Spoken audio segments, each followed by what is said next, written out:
جس قدر میرے ہاں کی عورت نے مجھے عزت اور عقیدت دی ہے میں اس کا خواب میں تصور نہیں کر سکتا، اور وہی میری پہچان ہے اور انہی کے لیے لڑ رہا ہوں میں، کیونکہ یہ لڑائی اصل میں ان کو لڑنی چاہیے تھی، یہ تھوکا ان کے منہ پر جا رہا تھا، میں آپ کو صحیح بول رہا ہوں، ان کی چادر کو میلا کیا جا رہا تھا جنہوں نے قربانیاں دیا۔ مجھے اس بات کو سمجھیے آپ خدا کے واسطے، میں ان گنت لڑکیاں دیکھتا ہوں جو گھر سے نکلتی ہیں، بس پر بیٹھتی ہیں،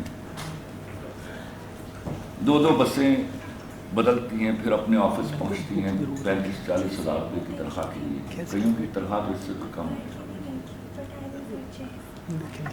وہ 8-10 گھنٹے کام کرنے کے بعد 2 گھنٹے کے پھر سفر کے بعد گھر لوٹتی ہیں، ایڑیاں ان کی پھٹی ہوتی ہیں۔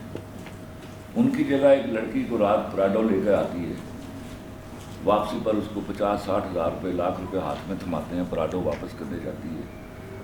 اس کے رتبے کو میں اس کے رتبے کے برابر کر دوں؟ اللہ سے ڈریے خدا کے واسطے، میں اس پھٹی ہوئی ایڑیوں کا احترام کرتا ہوں۔ کیونکہ سر میں نے خود کام میں خود کرتی ہوں، مجھے بعض ٹائم پہ 8-10 گھنٹے کھڑا ہونا پڑتا ہے، 8-10 گھنٹے سٹل کھڑے ہو کے کام کرنا ہوتا ہے۔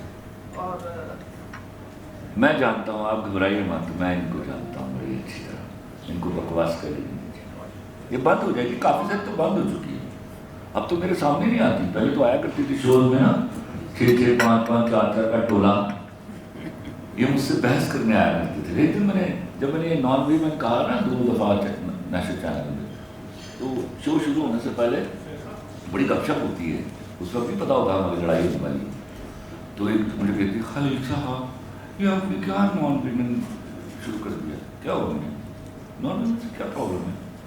مجھے میں نے کہا سمجھایا گیا، میں تو بڑے گندے لفظ استعمال کرتا تھا، تو یہ سمجھ نہیں رہے ہو، نان ویمن میں تو ویمن بھی آتا ہے۔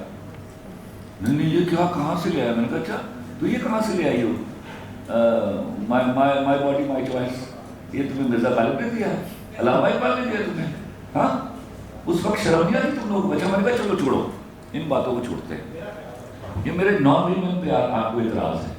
میں نے کہا یہاں سے سما ٹی وی میں بیٹھا ہوگا، میں نے کہا ذرا آکسفورڈ ڈکشنری لے آؤ، ڈکشنری میں ہو گیا 5-6 لوگ تھے نان چنے کھا رہے تھے، تو میں نے کھولا اس کو، میں نے کہا یہ پروسٹیچیوٹ کا لفظ ہزاروں سال پہلے انہوں نے دیا ہوا ہے، یہ میں نے دیا ہے، یہ مرزا غالب نے دیا ہے، علامہ اقبال نے دیا ہے۔ تو جب پروسٹیچیوٹ کا لفظ استعمال ہوا تو انہوں نے بھی قرآن کی آیت کی حمایت کی اور اچھی بری عورت کو اچھی عورت سے الگ کر دیا، یہ ڈسکرمنیشن تھا۔ آپ کو پہلا پلیک کارڈ لے کے تو اس کے خلاف نکلنا چاہیے تھا، پھر میں نے کہا کہ اس کے بعد انہوں نے ایک اور برا لفظ کیا دیٹ واز سلٹ، تو اس کے خلاف تو نہ نکلی، اور میں جب نان ویمن کہتا ہوں تو تکلیف شروع ہو جاتی ہے آپ کو۔ اچھا پھر میں نے ایک بار سوال پوچھا، ایک لڑکی مجھے کہتی ہے خلیل صاحب اس میں نا آپ کو میرا جسم میری مرضی کو سمجھ نہیں پا رہے، میں کتنی اچھی بات ہے، میں جمع تفریح کر کے پاکستان کے سب سے مشہور رائٹر ہوں، یہ بات میری سمجھ میں نہیں آ رہی، اور میرے باقی لوگ کیسے سمجھیں گے اس کو؟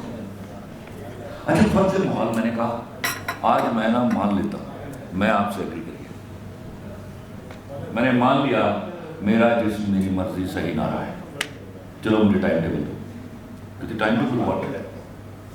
میں نے کہا مجھے بتاؤ نا یہ مرضی شروع کب ہوگی؟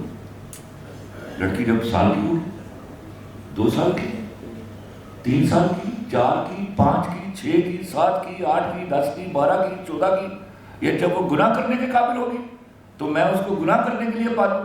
اس کا مطلب ہے آپ ترقی نہیں کر رہی، آپ 1450 سال پیچھے جا رہی ہیں۔ تو 16 سال تو میں لڑکی کو گناہ کرنے کے لیے پالوں، چل بھی تیار ہو جا، گیٹ ریڈی، ہاؤ کم؟